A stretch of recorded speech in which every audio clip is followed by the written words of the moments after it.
சற்றுமுன் வெளியான முக்கிய அறிவிப்பு. வடகிழக்கு பருவமழை காரணமாக தமிழ்நாட்டில் 2 நாட்களுக்கு கனமழைக்கு வாய்ப்பு உள்ளதாக வானிலை ஆய்வு மையம் தெரிவித்துள்ளது. இதுல எந்தெந்த மாவட்டங்கள் என்பதை பற்றி விரிவாக தெரிஞ்சுக்க வேண்டும்னா இந்த வீடியோவை கடைசி வரைக்கும் ஸ்கிப் பண்ணாம பாருங்க.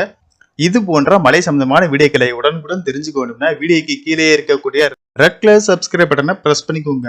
தென் தமிழக பகுதிகளில் ஒரு வளிமண்டல கீழடுக்கு சுழற்சி நிலவுகிறது. இதன் காரணமாக இன்று தென் தமிழகத்தில் ஒரு சில இடங்களிலும் வட தமிழகத்தில் ஓரிரு இடங்களிலும் புதுச்சேரி மற்றும் காரைக்கால் பகுதிகளில் இடி மின்னலுடன் கூடிய லேசானது முதல் மிதமான மழை பெய்யக்கூடும்.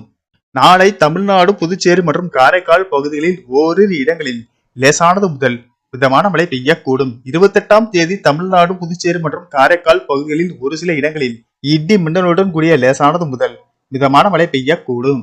29ஆம் தேதி விழுப்புரம், கள்ளக்குறிச்சி, கடலூர், பெரம்பலூர், அரியலூர், தஞ்சாவூர், திருவாரூர், நாகப்பட்டினம், மயிலாடுதுறை, புதுக்கோட்டை, திருச்சிராப்பள்ளி, திண்டுக்கல் மாவட்டங்கள் மற்றும் புதுச்சேரி மற்றும் காரைக்கால் பகுதிகளில் ஓரிரு இடங்களில் கனமழை பெய்ய வாய்ப்புள்ளது.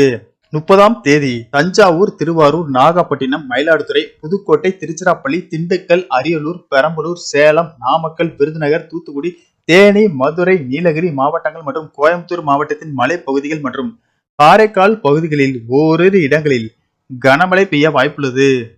சென்னையை பொறுத்தவரை அடுத்த 48 மணி நேரத்திற்கு வானம் பொதுவாக மேகமூட்டத்துடன் காணப்படும். நகரின் ஒரு சில பகுதிகளில் லேசானது முதல் மிதமான மழை பெய்யக்கூடும்.